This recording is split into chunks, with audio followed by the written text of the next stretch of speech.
আজ থেকে 46 বছর আগে মা তাল ঘষছে, আমি গালে হাত দিয়ে বসে আছি। আর আজকে মা তালের বড়া বানাচ্ছে, আমি আপনাদের দেখাচ্ছি।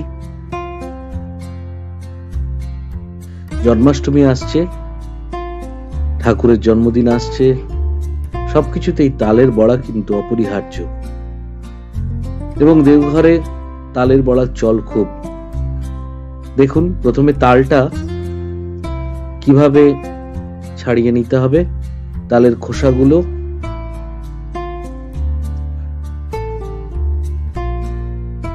একটু কালো দেখে তাল কিনতে হবে, লাল লাল তাল কিনলে কিন্তু অনেক সময় তেতো হওয়ার সম্ভাবনা থাকে। পাকা তাল, কালো মতন তাল কিনবেন।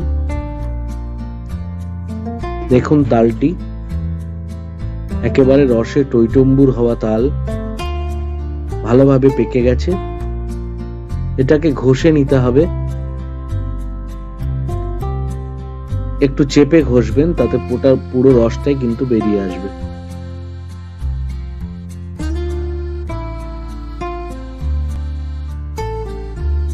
একদম থকথকে, বেশি জল দেবেন না, একদম গাঢ় তালের রস। দেখুন ছবিতে কেমন লাগছে। এরপরে নিতে হবে নারকোল, নারকোলটাও কুড়িয়ে নিতে হবে। সুন্দর করে মিহি করে নারকোলটা কুড়াবেন।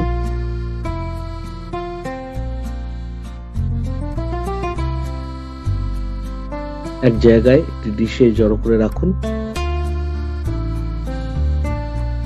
এছাড়াও অন্যান্য সামগ্রী, আখের গুড়, সাথে একটু চিনি,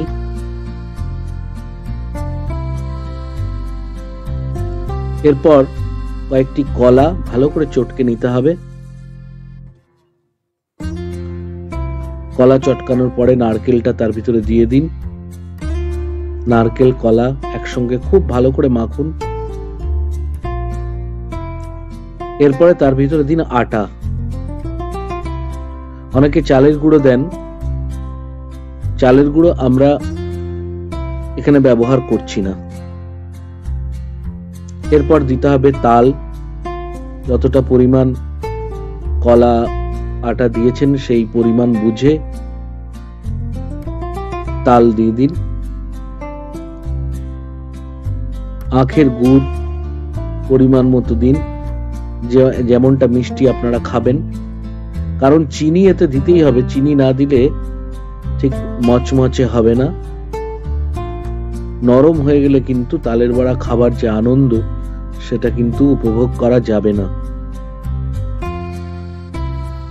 সচরাচর দোকান বাজারে যে সমস্ত তালের বড়া পাওয়া যায়, আমাদের তালের বড়া কিন্তু তার থেকে অনেকটাই আলাদা। এবং আমরা যেভাবে, আমার মা খুব ছোটবেলার থেকে দেখেছি, তালের বড়া আমার মা খুবই ভালো বানাতে পারে। মাখাটা কিন্তু একটা ব্যাপার। মাখার ভিতরে কিন্তু যদি তালের শাঁস অনেক সময় থেকে যায় এবং কিছুটা দলা পাকি যেতে পারে, এরকম যেন না থাকে। খুব ভালো করে মাখতে হবে। মাখার পরে চিনি মেশাতে হবে। খুব বেশি চিনি মেশাবেন না, গুড়ের পরিমাণটাই বেশি রাখবেন। কারণ চিনি দেওয়ার কারণ একটাই, সেটা হচ্ছে মচমচে করার জন্য। আর তালের বড়া একদম পানসে হলেও ভালো লাগে না, একটু মিষ্টিটা বেশি রাখার দরকার।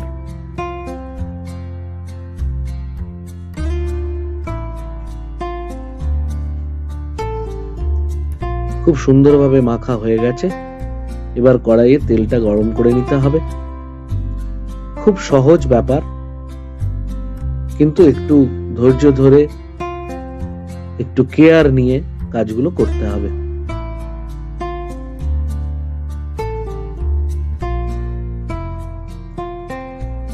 তেল গরম হলে ধীরে ধীরে বড়াগুলো ছাড়তে থাকুন, যেরকম সাইজে আপনারা খাবেন। অনেকে ছোট করেন, অনেকে একটু বড় করেন। আমরা যেটা করেছি এটা একদম মাঝারি বলা যেতে পারে। তেলটা একটু বেশি নেবেন, ছাঁকা তেল না হলে কিন্তু বড়াটা নিচে লেগে যাবে। খুব বেশি ছাড়বেন না, একটু আলাদা আলাদা করে ছাড়বেন, গায়ে গায়ে লেগে গেলে দুটো বড়া একসঙ্গে আটকে যাবে।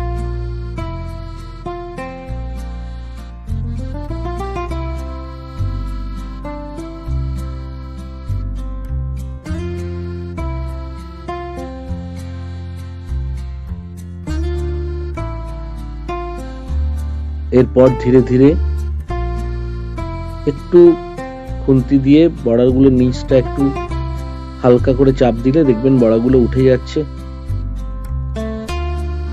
তালের বড়া একেবারে একটু কড়া করে ভাজতে হবে, নাহলে খুব ভাল লাগবে না খেতে।